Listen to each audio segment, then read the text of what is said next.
How can one work event and one night of ignored calls turn into a stack of papers that end your whole life in a courthouse lobby?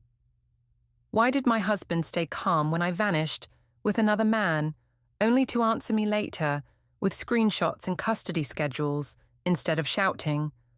What happens when you keep calling a man controlling until the only control he uses is the law?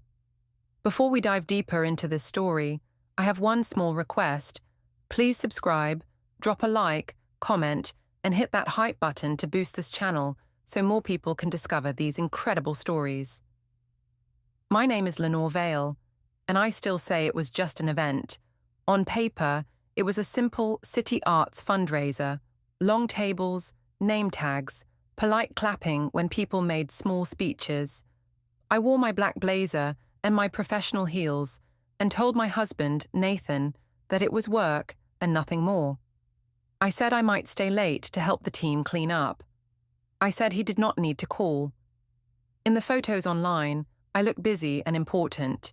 You can see me laughing with Callum, the event photographer, leaning too close, my hand on his arm while the guests thin out. What you cannot see is my phone on silent in my bag, lighting up again and again with Nathan's name. He says he called all night because he was scared. I say he called all night because he wanted to control me. I disappeared with Callum after the last table was folded, and I told myself that one night of freedom was not a crime. Months later, in a courthouse lobby, that one night had its own page number. I decided to disappear, starting with dishes in the sink and a grocery list on the fridge. I was standing in our small kitchen, one hip against the counter, scrolling through emails on my phone. My inbox was full of details about the Arts Foundation fundraiser: lighting, seating charts, VIP check-in. The event sounded big and important, and I liked seeing my name in all the threads. Nathan stood by the stove, stirring a pot like he always did after work. The TV in the living room hummed with some boring show about deliveries and traffic. He asked how late I thought I would be at the event. I said I did not know, maybe midnight, maybe later, because these things always ran long.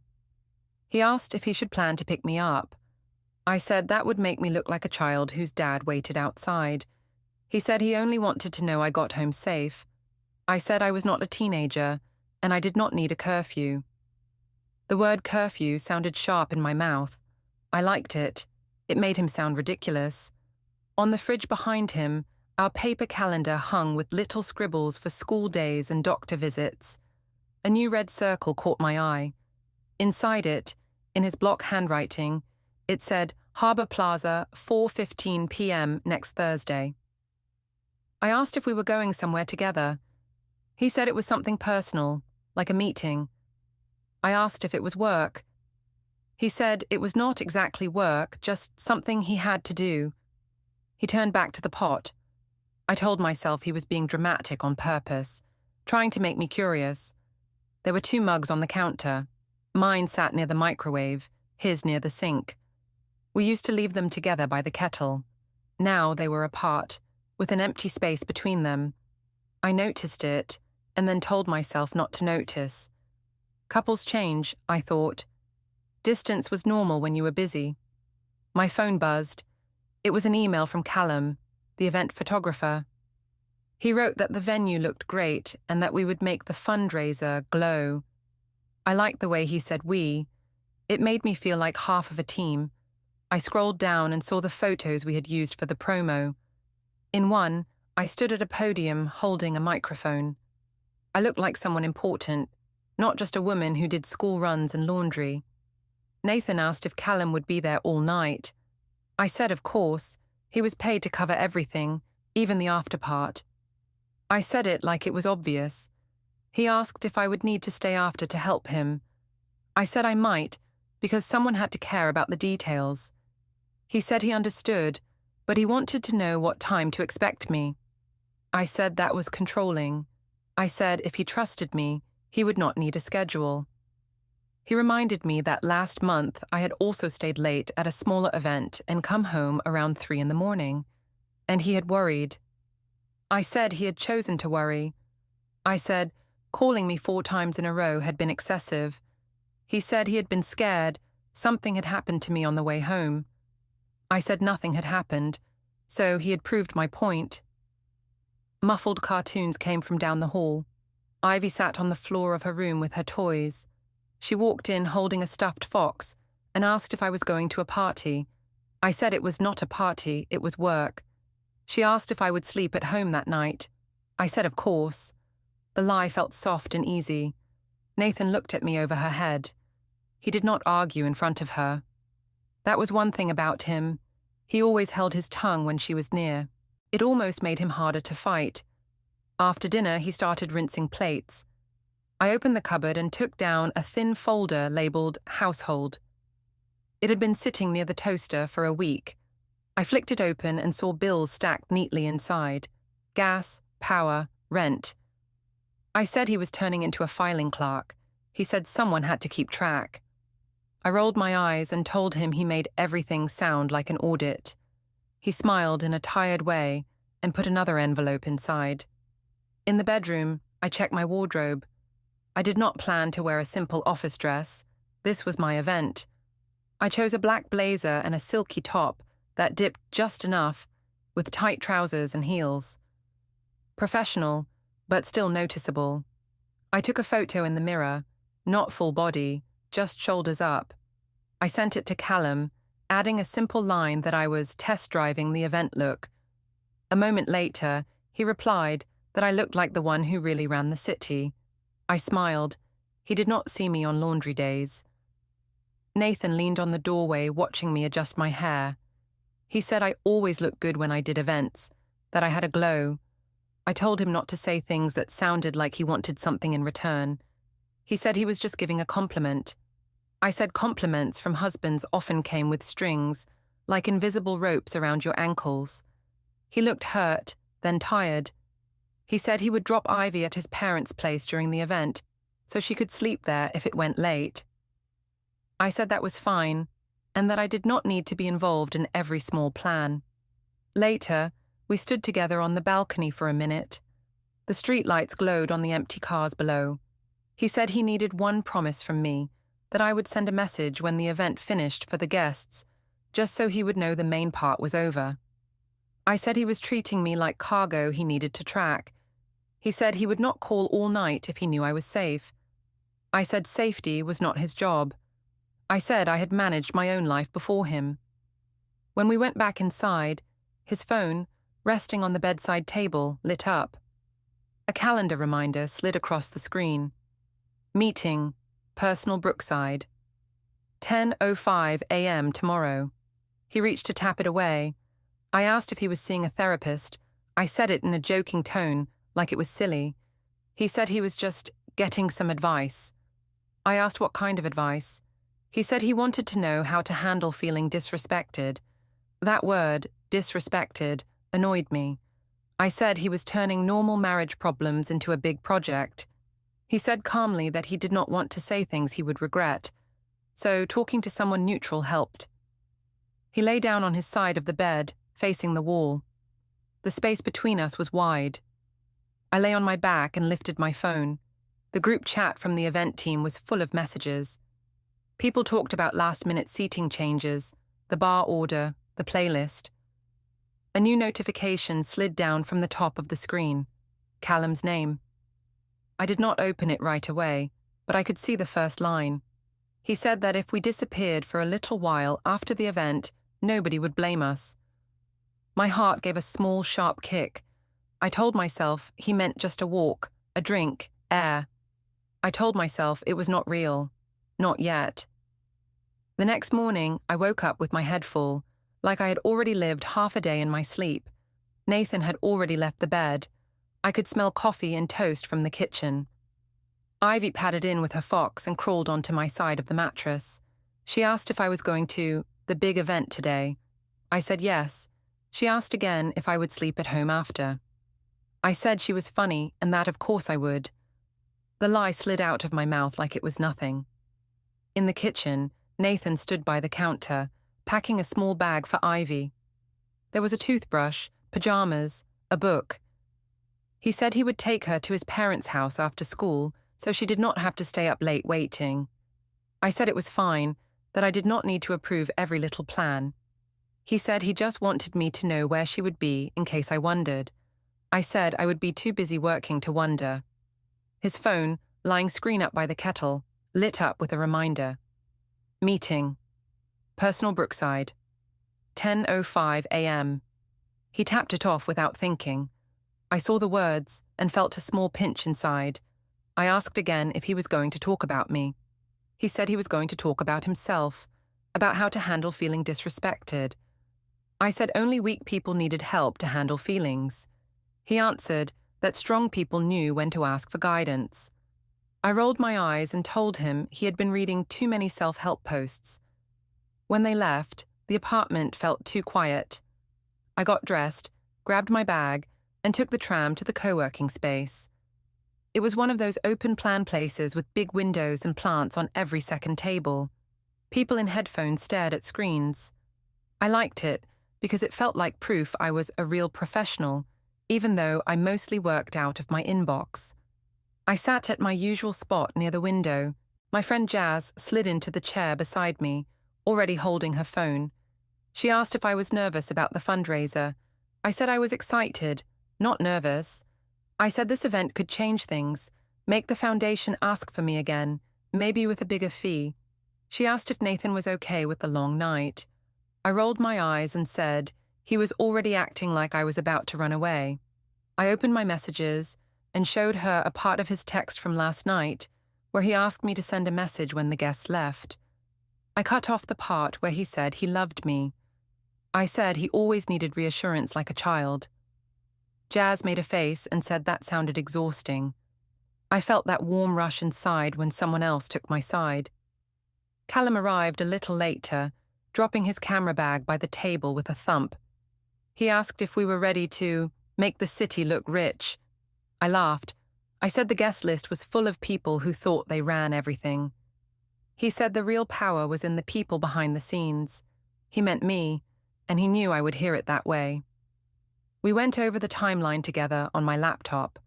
Arrivals, speeches, the silent auction, the last song.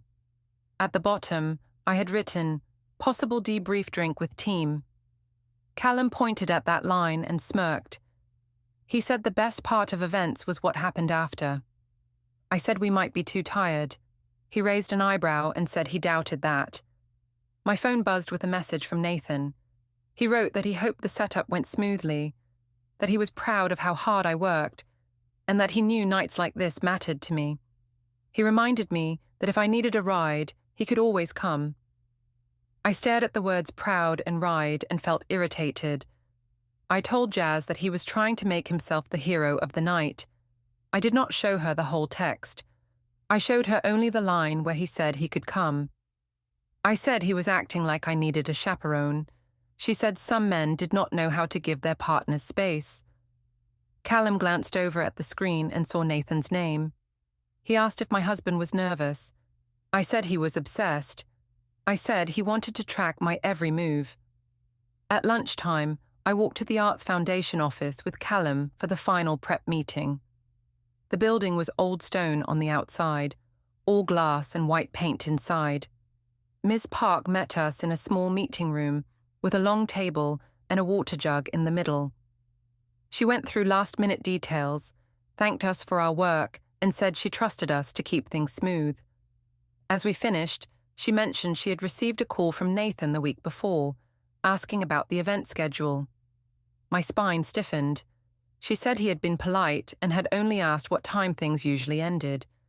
She said she understood partners could worry, but she asked that personal issues not affect the mood of the night.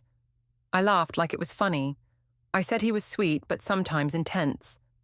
I said he had trouble understanding that my work was not 9 to 5. I made a face like he was a bit broken. Ms. Park gave me a long, even look. She said she hoped everything was okay at home, because she needed my full focus. I said of course it was okay, that he just had anxiety. I used that word because it made him sound sick, not me. After the meeting, Callum and I walked back toward the co-working space. He said it was a lot, that Nathan had called the foundation. I said he was just being controlling. I said he wanted everyone to know I belonged to him. Callum said that if his partner did that, he would call it a red flag. I let that phrase sink into my chest like proof.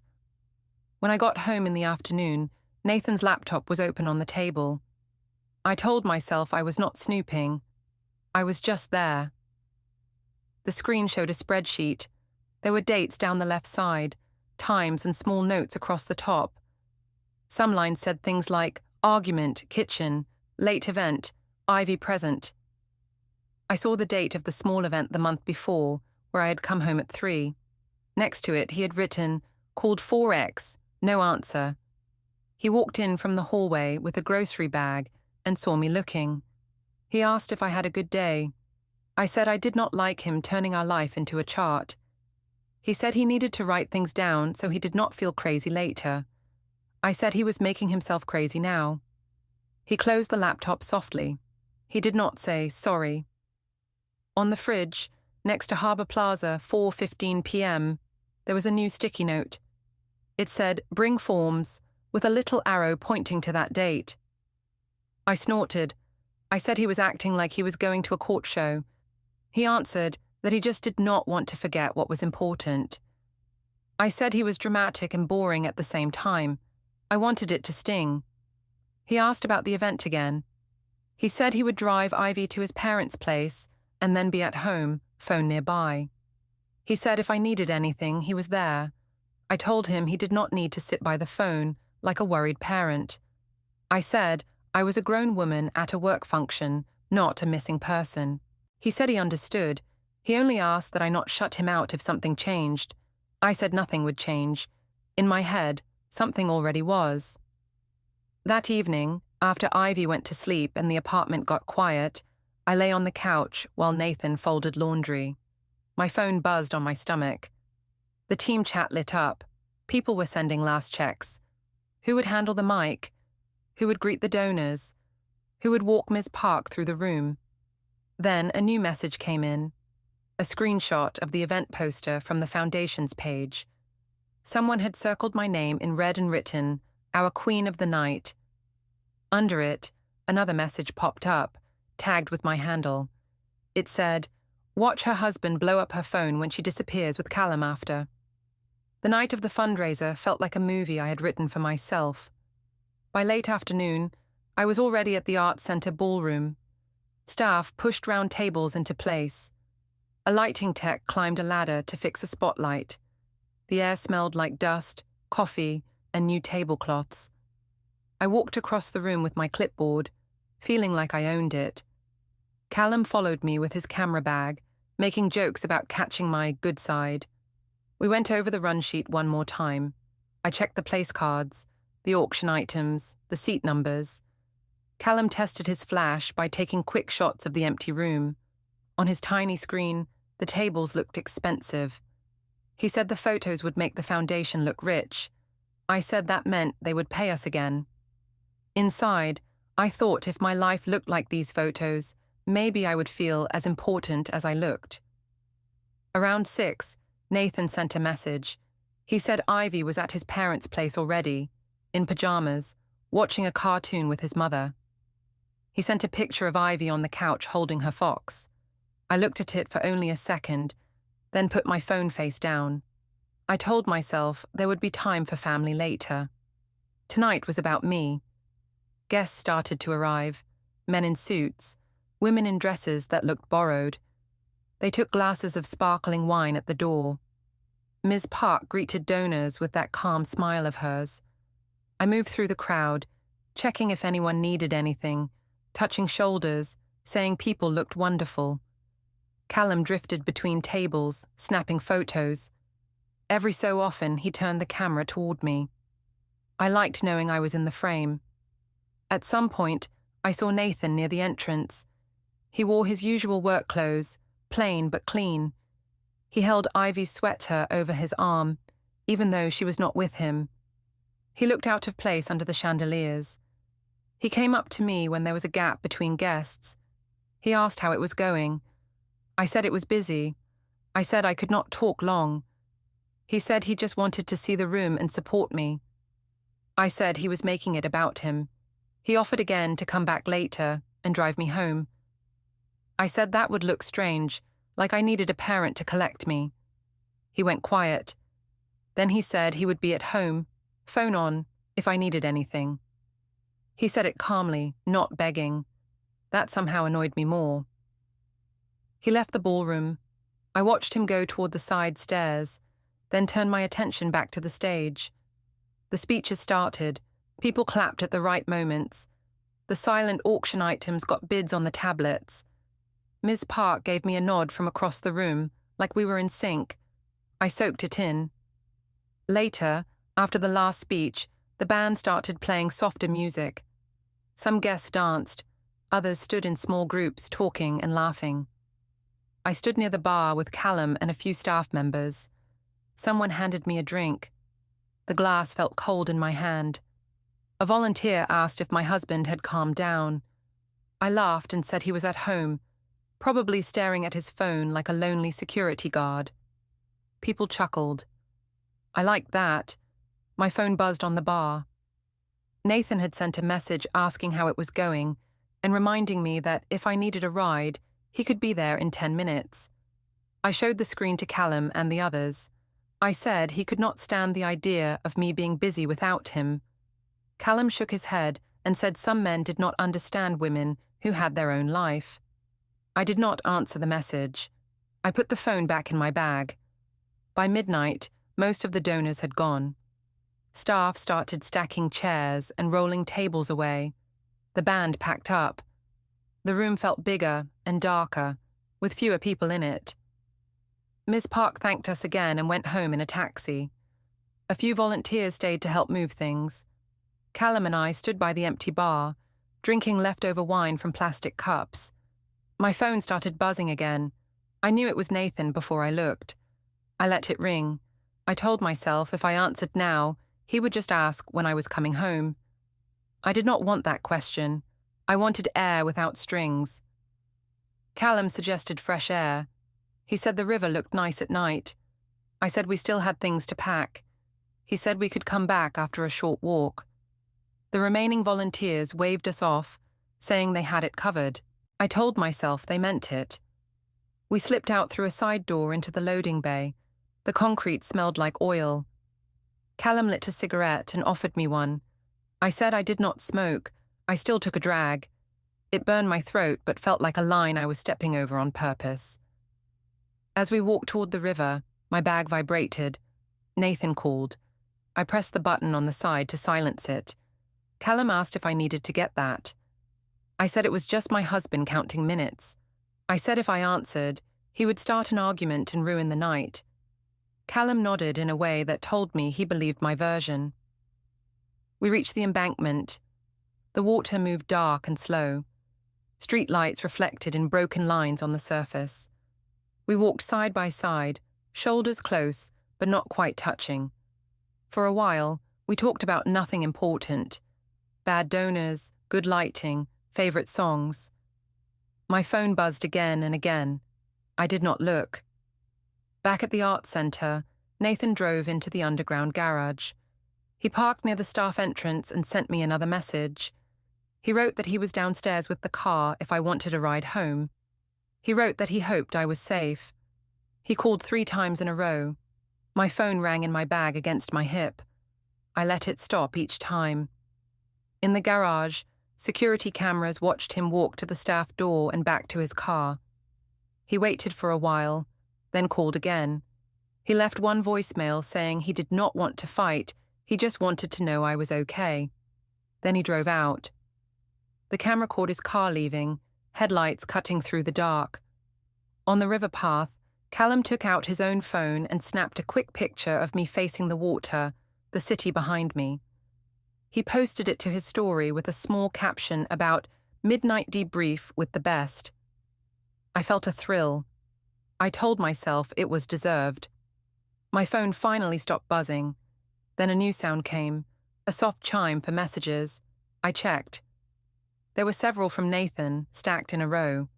He said he had gone to the art center, that he was in the garage, that he was worried. Then another, saying he was heading home because he did not know what else to do. The last one said he hoped I was safe and that he would see me later. I read them quickly, then locked the screen. I told myself he was being too intense. I told myself any husband who drove to an event location at 2 a.m. was unstable. I did not think about the fact that I had told him nothing clear. We walked back toward the building, but not to the main door.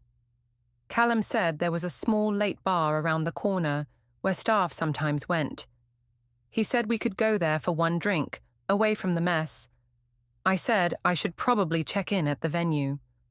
He said the others had it under control. He added that it was rare to find people you connected with like this.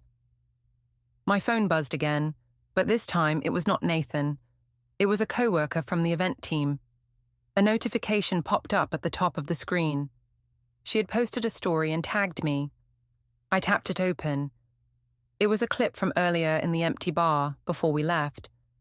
In it, I stood close to Callum, leaning over the counter, our heads almost touching. My laugh was loud. In the bottom corner of the video, my bag sat on the floor, and even there you could see the faint light of my phone screen with Nathan's name. Under the video, she had written, "She disappeared with the photographer after this, and her husband called all night." The next morning, I expected a storm. Instead, I got something worse. I woke up on top of the covers, still in yesterday's t-shirt. My mouth tasted dry. Nathan's side of the bed was empty. The apartment was quiet. For a second, I thought maybe he had left, really left. Then I heard the soft clink of a mug in the kitchen. Ivy padded into the room holding her fox. She climbed onto the bed and looked at my face. She asked if I had fun at my big event. I said it had been good. She asked why Daddy had called so much. My stomach tightened. I asked what she meant. She said she had been at Grandma's and heard his phone ringing and his voice in the living room, over and over. She said he sounded worried. I told her he just missed us, that it meant he loved me. I made it sound sweet, not desperate. In the kitchen, Nathan stood by the sink washing a pan that did not look dirty. There were 2 mugs on the counter again, far apart. He looked tired, like he had not slept at all. I poured myself coffee and said he had overdone it last night. I said calling all night was a bit much. He said he had called because I did not answer, and he did not know where I was. I said I had told him I was with the team. He said the team had gone home hours before. He did not raise his voice. He did not slam anything. He just said facts. That made me feel exposed. I said he was trying to make me feel guilty for working. He said he was trying to tell me he had been scared. I shrugged and said fear was his choice. The words sounded mean even to me, but I did not pull them back. We were supposed to take Ivy to the park before lunch with both families. Nathan still wanted to stick to the plan. I thought about cancelling. I felt heavy and hollow, but I did not want to give anyone the idea that I was the problem. So I agreed. Before we left, I walked past the small desk in the corner of the living room. A clipboard lay there. On the top sheet of paper, in Nathan's block letters, one word was written at the top. Statement. Nothing else on the page yet. I picked it up and waved it at him. I asked if he was writing a speech against me. He said he was writing down what had happened in the last months, so he would not question his own memory. I said only victims wrote statements. He said he felt like one. That annoyed me more than if he had shouted. On the fridge calendar, under Harbour Plaza, 4:15 p.m., another red circle had appeared. Inside it, smaller, it said, Station Square, 3:25 p.m. I pointed at it and asked if we had become a legal office. He said he was just planning his days. I said no normal person needed that many meetings. He looked at the floor and said quietly that his life had stopped feeling normal a while ago. The park was busy, full of kids and Saturday noise. Ivy ran to the swings. Nathan followed and pushed her gently, his hand steady on the chains. I stood with a group of mothers near the bench. Some of them had been at the event, helping with check-in or coats. One of them held up her phone and said she had seen the story our coworker posted. She said my husband had called me all night while I was out having fun. She laughed like it was a joke. I laughed too, louder than I needed to. I said he had called like 100 times, even though it was less. I said he had driven to the art center garage in the middle of the night. I made big circles with my hand, like he had been looping the city, hunting me down. I said he had left voicemails begging me to come home. I left out the part where he had said he hoped I was safe. Some parents smiled in a nervous way. One said at least he cared. Another joked that some husbands would not even notice if their wives stayed out. I grabbed that line and twisted it. I said, calling that much was not caring, it was control. I said he was trying to own my time. I said that as a woman, I needed to feel free, not tracked. Nathan stood a few meters away, still pushing Ivy. The wind blew his hair back a little. He could probably hear enough. He did not turn around. Ivy laughed on the swing. It made the whole thing look almost normal from a distance. Up close, the words felt sharp.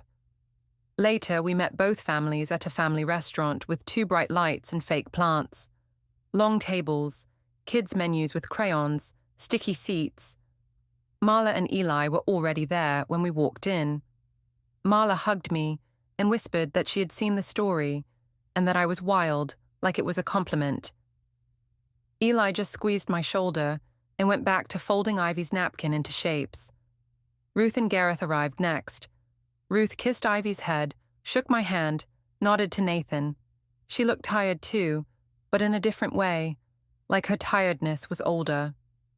Gareth patted Nathan's back and said nothing. We all sat, half mixed, half in our own little groups. At first, talk was safe, school, work, weather. My skin felt too tight. The story of the night sat in my chest like a balloon I wanted to pop. When there was a lull, Marla asked how the big fundraiser had gone. She said she heard the photos were amazing. That was all it took. I launched into it.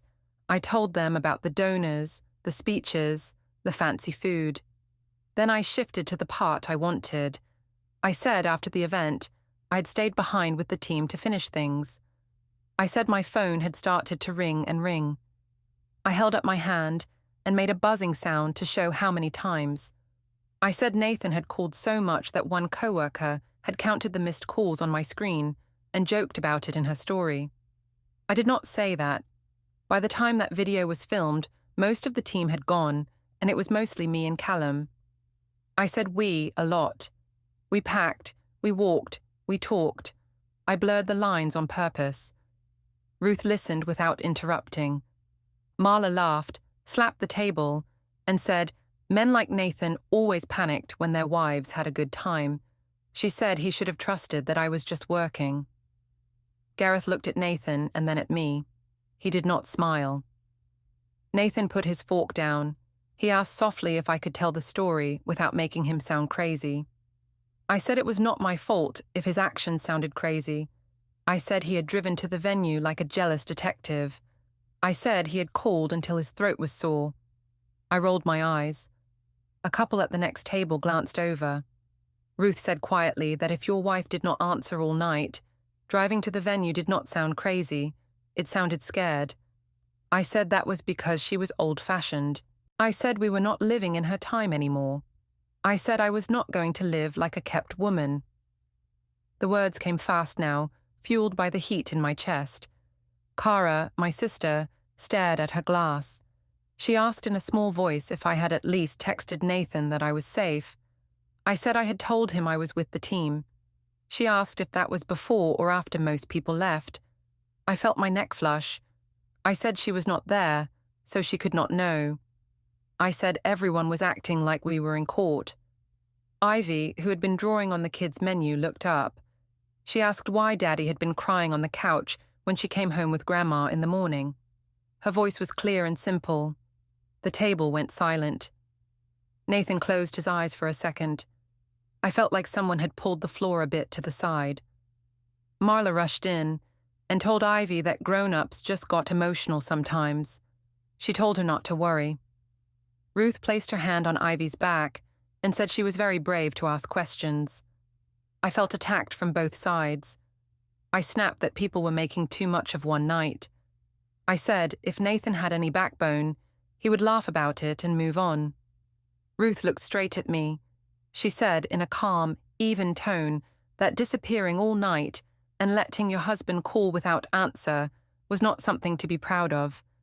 She said turning it into a joke in front of your child was worse. I said she was trying to make her son a victim. I said he was not weak. I said he just liked drama. After lunch, the air in the apartment felt heavy. Nathan took Ivy to her room to read. I walked past the office corner. The clipboard still lay there with statement at the top. Nearby, I heard a low hum from the small shredder as it chewed up some old envelope. I asked if he was shredding my memories. He said he was shredding old junk they did not need. I noticed he kept a separate stack of other papers aside. Later, I had to run to the supermarket for something simple. Milk, bread, whatever we were out of. When I got to the checkout line, Ruth was there with a small basket. We ended up next to each other as the cashier beeped items through. She asked how I was. I pasted on a smile and said fine. I said Nathan was still sulking, but he would calm down. I said he always needed time to get over things. She looked at me for a long moment. Then she said, very quietly, that from where she stood, it looked like he was not sulking. He was getting things in order. She said I should pay attention. I opened my mouth to snap back, but at that moment the receipt began to spool out of the machine with a sharp whir. Ivy, who had insisted on coming with me, tugged my sleeve again. She asked if I was going to go missing after another event and make Daddy call all night. After the supermarket, the air in our apartment felt strange. Not louder, just heavier. I kept waiting for Nathan to do what he always did. Snap, say too much, then apologize and try to patch things up. That was our pattern. I counted on it. It meant I could go too far and still keep him. But the storm did not come. He did not shout about the story our co-worker posted. He did not throw his phone or ask 100 questions about where exactly I had been with Callum. He moved around the apartment like someone who had done his crying already, in a room I could not see. The next evening, I came home from the clinic and found the living room table turned into something like an office. The thin household folder I had joked about was open, but now it had friends. There were new folders labeled bank, school, utilities. Inside each, papers sat in clear plastic sleeves. A pen and a small notebook lay next to them. Nathan sat on the couch with his laptop open. On the screen, I saw a simple, clean desktop. In one corner were two big folders named Archive A and Archive B. I asked if we had turned into a company without telling me. He said he was just organizing. I laughed and said normal people did not label their whole life like that. I said he was turning into an accountant of his own misery. He did not smile. He said sometimes, when too much had happened, you needed things written down so you did not doubt yourself later. I walked closer and glanced at the notebook. At the top of the page, he had written a date. Below, short lines. Ivy asks about Daddy crying. Restaurant lunch, story, park, calls all night, joke. My name appeared next to a few bullets. I snatched the notebook up. I said he was sick for writing a list of my crimes. He said quietly that they were not crimes, they were events. He said I changed the story every time we talked, so he needed his own version in one place. I slammed the notebook shut and shoved it back at him. I said only unstable people took notes on their family. He did not rise to it. He put the notebook on the table, hands flat. Later, after Ivy went to bed, I went back to the kitchen for water. The apartment was dim. From the small home office corner, by the window, I smelled something like warm plastic. The little printer on the desk hummed and spat out a blank page. Nathan sat at the chair, tapping on his laptop. I asked if he was printing invisible ink. He said he was checking that the printer still worked. I made a joke about him getting ready for his court moment. He did not answer. On the shelf above the desk, a thick binder labeled Utilities sat slightly pulled out. It was thicker than a normal stack of bills would make it. Next to it, under a Taxes folder, I saw a small USB stick taped to the wood, with yesterday's date written on a piece of paper wrapped around it. I pulled at the tape. I said he was acting like a spy. He gently took it from my hand and put it back. He said some things were for his records. The next day, I met my mother and Kara at the park. Ivy played on the climbing frame while we sat on a bench with coffee. I told the story again, this time with more drama. I said Nathan had turned the living room into a station set. I said he was sorting papers like a man on a crime show. I called it crazy. Marla laughed. She said some men panicked when they realized their wives were not small. She said papers were just another way to try and scare me. She told me not to let him win. Kara did not laugh. She asked if I was sure he was just bluffing. She said sometimes, when quiet people got to a limit, they did not come back. I rolled my eyes and said Nathan was not the leaving type. I said he liked to complain too much. Back at home, I started to notice other small things. The car in our parking spot was always facing outward now, nose toward the street instead of the wall, like he wanted a clear exit. Our mugs stayed on separate counters. At night, I sometimes heard the faint whir of the shredder from the office corner. Once, I peeked in and saw him feeding old flyers and junk mail into it, while another neat stack of papers sat untouched on the desk. One afternoon, I went to pick Ivy up from school and found Nathan already there. He stood by the gate with a small notebook in his hand. Ivy ran to him first, waving a drawing. He tucked it carefully into a folder. I walked up and asked if he was now in charge of school runs. He said he had shifted his schedule so he could be there more. He said it seemed important, these days, to know who dropped her off and who picked her up. The way he said these days made my skin prickle. I said he was trying to make himself look like the better parent. He said he was trying to be a present parent. Behind him, another father asked Nathan about a play date for the kids. Nathan said he would love that, then noted something down. It all looked so calm and reasonable that it made me furious. That evening, I decided to push him. I did not like this quiet version of him. It did not give me anything to fight against. Without a clear enemy, I had nowhere to put my anger. He was at the table again, sorting papers into the folders: household, bank, school. The sticky note bring form still clung to the fridge near the red circle that said Harbour Plaza, 4:15 p.m. Under that circle, another one had joined, Court Lane, 8:40 a.m., written in the same block letters. I stared at it. I said he might as well write lawyer meeting on the calendar if he wanted attention. He said calmly that he had not written that word, and I did not know what the meetings were. I said he was obviously planning some big legal move. He said he was gathering information so that, when he spoke to people, he could be clear. That phrase, spoke to people, stung. I stepped between him and the table. I said he was emotionally abusing me with all this silent preparation. I said his calm was a punishment, that he was freezing me out on purpose. I said, at least when he raised his voice. I knew he still cared.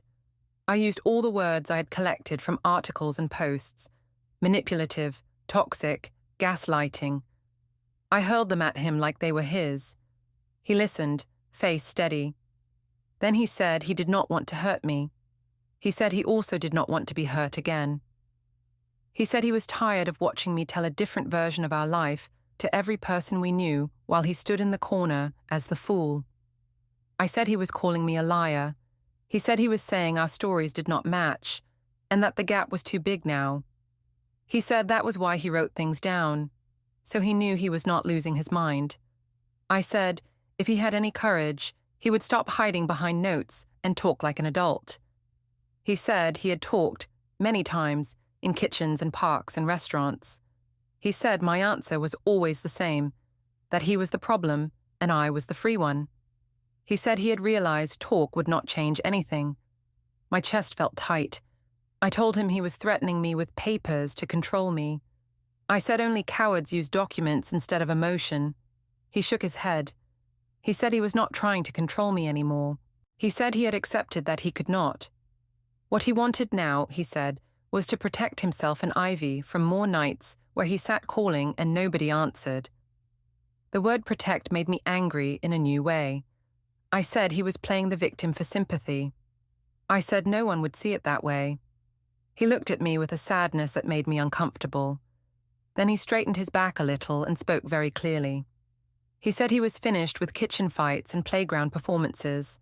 He said he would not be the villain in my stories any longer. He said he had decided to handle things properly now. He repeated that word, properly. He said the next steps would be clear, written, and outside of our shouting. He said it was for Ivy's sake as much as his.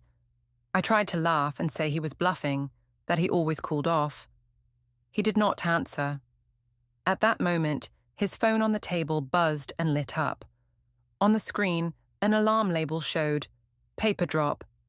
He tapped it off with one finger, put on his headphones, and started a low call in the office corner. I could only hear pieces. Yes, I have the dates, and for my records. 2 weeks later, I walked into the courthouse lobby telling myself I was only there for Kara. She had a small traffic thing and asked me to come as moral support. I thought it was funny, me in a building for rules, when everyone always said I was wild.